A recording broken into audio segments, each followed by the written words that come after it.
સુરતની શિવશક્તિ માર્કેટમાં છેલ્લા 30 કલાકથી લાગેલી આગ કાબૂમાં આવી નથી। શિવશક્તિ માર્કેટમાં આગને કાબૂમાં કરવા ગયેલા ફાયર ઓફિસર જે ગઢવીના હાથમાં ફ્રેક્ચર થયું। રાત્રે કામ કરતી વખતે પગ સ્લીપ થતા હાથના ભાગે ગંભીર ઈજા પહોંચી।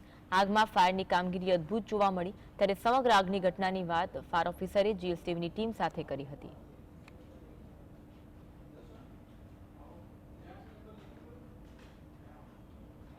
શિવશક્તિ માર્કેટની અંદર આગનો બનાવ બન્યો હતો અને તેને લઈને એક અધિકારી ઇન્જર થયા છે। અત્યારે તેમને ખાનગી હોસ્પિટલ ખસેડવામાં આવ્યા હતા।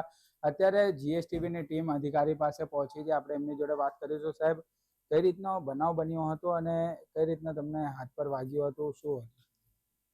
જે ગઈકાલે સવારે 8 વાગ્યાની આસપાસ અમને ફાયર બ્રિગેડને કોલ મળેલો, ત્યારે હું ને મારી ટીમ ત્યાં ગયા કોલમાં, અને જે ભીષણ આગ હતી રાતે મોડે લગી ચાલી હતી અને રાતે 11:30-12 વાગ્યા આસપાસ અંધારામાં હું આગ અંદર બિલ્ડિંગની અંદરથી આગમાંથી મારી ટીમ સાથે કામ કરતો હતો ને બેક સાઈડથી પરત અહીંયાથી બહાર આવી અને ફાયર એન્જિન જે અમારું ફાયરનો બંબો કહેવાય ત્યાં આવતો હતો ને ત્યાં અંધારામાં મારો પગ સ્લીપ થઈ ગયો અને એ દોરાન પગ ત્યાં કોઈ ખાડો હશે એની અંદર પડી ગયો અને પૂરો વજન મારા હાથ પર આવી ગયો, જેમાં હાથમાં ક્રેક થઈ ગયા છે, જેનો